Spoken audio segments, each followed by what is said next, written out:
قیامت کا جب دن ہوگا تو ہر شخص یہ سوچے گا اور یہ افسوس کرے گا ما قدمت یدا، اس نے آگے کے لیے کیا بھیجا ہے، یعنی اس نے آخرت کے لیے کیا عمل کیا ہے یہ سوچے گا اور یہ افسوس ہوگا۔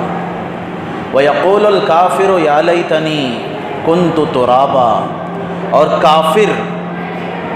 جو بے ایمان دنیا سے چلے گئے، بغیر کلمے کے چلے گئے، مشرک بن کے چلے گئے،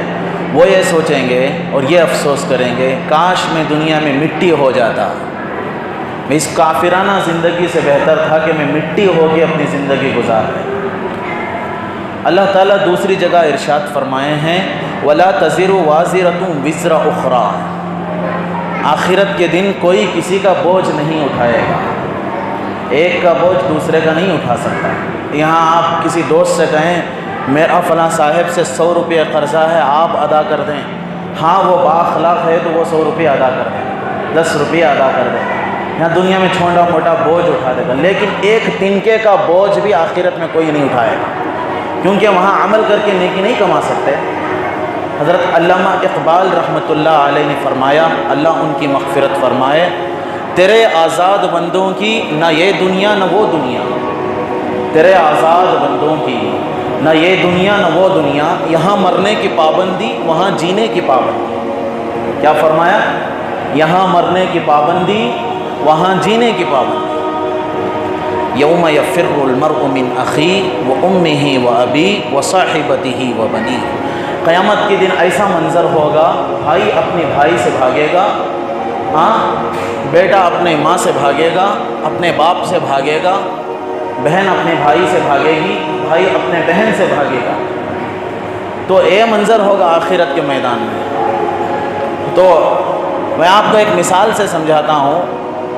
ہر آدمی جس منصب پر مامور ہے، ایک آدمی کا دکان ہے، ایک آدمی کی ذمہ داری میں مسجد ہے، ایک آدمی کی ذمہ داری میں مدرسہ ہے، ایک آدمی کی ذمہ داری میں اس کی کھیتی ہے، ہر شخص جس ڈیوٹی پر مامور ہے اس کے لیے وہ ڈیوٹی آخرت کی مثال ہے۔ آپ ذرا سمجھنے کی کوشش کریں،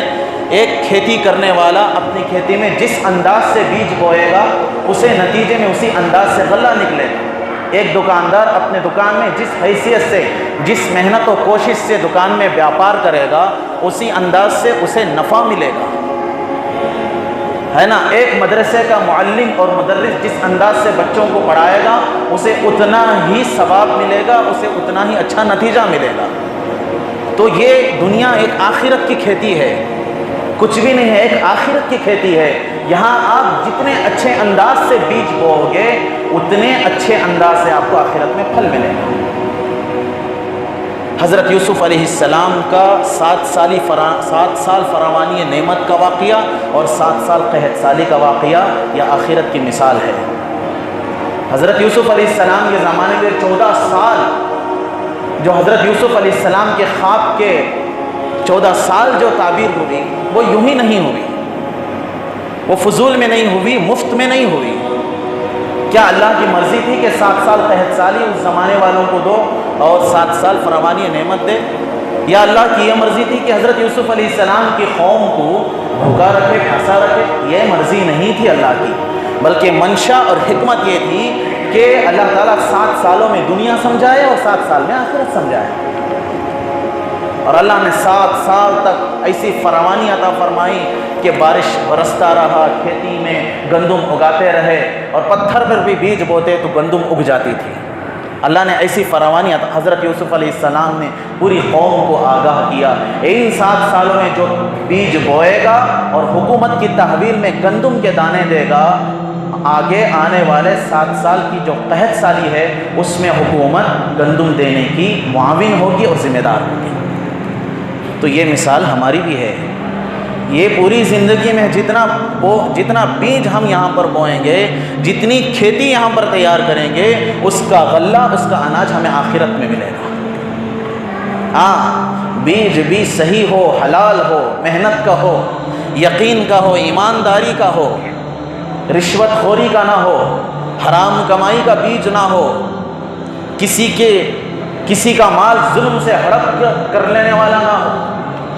اللہ کے نبی صلی اللہ علیہ وسلم نے ارشاد فرمایا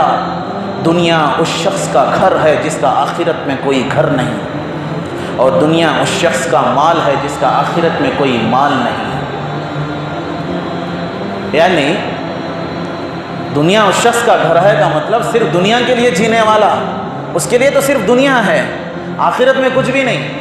اور دنیا اس شخص کا مال نہیں کا مطلب صرف مالداری کے لیے جینے والا، پیسہ ٹکے کے لیے جینے والا، اللہ سے، رسول سے، مسجد سے، مدرسے سے اور قرآن سے اس کا کوئی تعلق نہیں، تو اس شخص کا دنیا ہی مال ہے، آخرت میں اس کا کوئی مال نہیں۔ اور جہاں خلوص اور للہیت، سچائی اور دیانت داری کے ساتھ زندگی گزارے گا، آخرت میں پوری مالداری اسے ملے گی، یہاں بھی ملے گی اور وہاں بھی ملے گی۔ ورنہ اگر بے خوف و خطر بغیر کسی مقصد کی زندگی گزار دیا، اللہ نے فرمایا خسرت دنیا والآخرہ، اس کی دنیا بھی خسارے میں ہے، اس کی آخرت بھی خسارے میں ہے۔ اللہ ہماری زندگی کو بہتر بنائے، ہدایت یافتہ